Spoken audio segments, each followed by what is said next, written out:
We drew a lot of our inspiration for our characters from the classic pulp action-adventure stories that you've seen in books and movies and comics.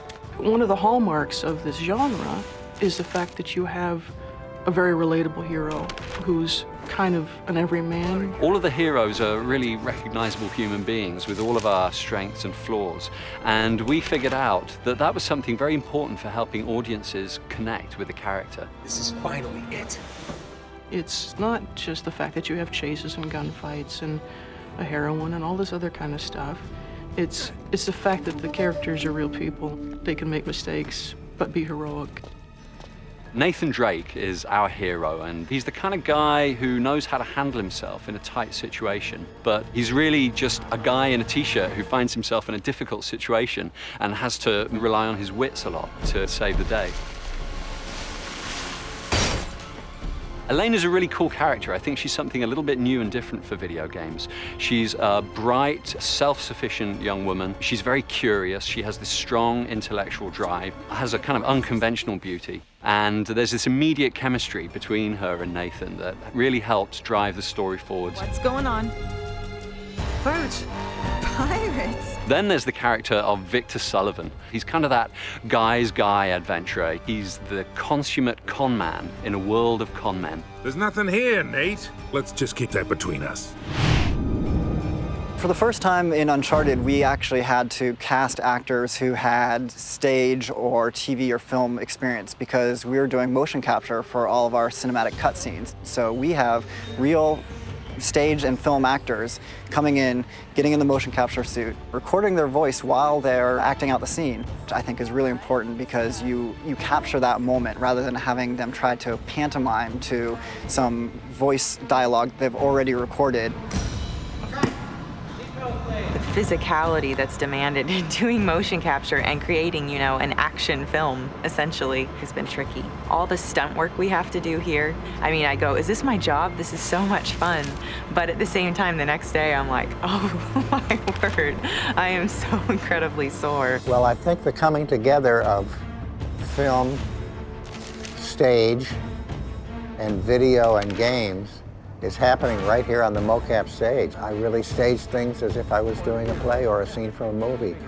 I had no experience. I was flying by the seat of my pants the whole time, scared to death, and having a great time. You know, in front of a camera for film or for TV, you've got a set, and the other actors that are there with you are in their costumes. Here, you all look very silly. You look like you're wearing a wetsuit with dots on it. And so it really requires you to exercise your imagination even more. It's like the three of us have this treehouse that we built and we're doing missions, and it really makes you feel like you're on an adventure. I have a 7-year-old little boy who asked me, Dad, what do you do? And I said, well, you remember when your buddy came over the other day and you guys ran around the backyard and the clubhouse became a pirate ship and you were jumping off? And he said, yeah. I said, that's what I do. The hell?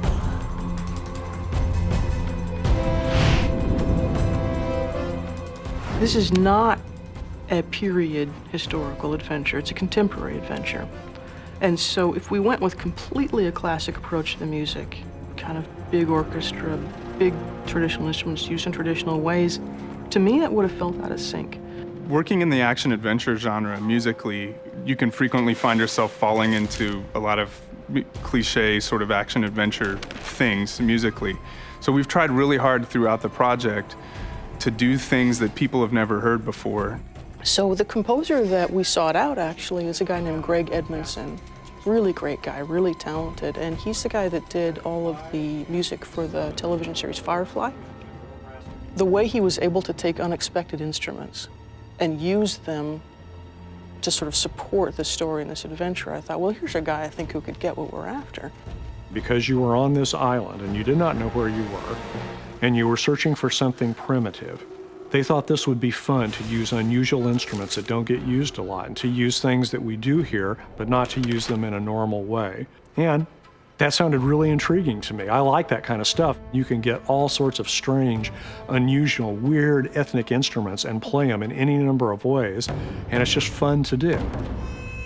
He left a lot of room in the music, and he infused a lot of rhythmic excitement into the music so that it's both engaging melodically and texturally, but it's also very malleable for us in post. We can shape it to the world and let the world breathe and let the sounds of the jungle come through.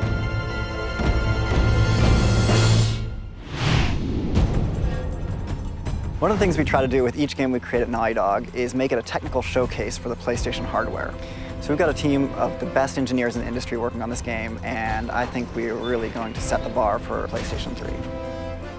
We wanted this game to be fun with a ton of different interactions, a ton of different mechanics, but at the same time, we wanted a really good story. To have Drake be a real guy, a character, somebody that I can play, that I can interact with. That was the goal, and that's what we accomplished. We've created a contemporary action adventure set in the real world. It's not a fantasy game. It's very much rooted in the reality that we all know. And yet, we really recapture all the romanticism in the original sense of telling a tale of heroic actions. So all of this stuff is really coming together to lend an incredible reality to our player character that I think audiences have really connected to.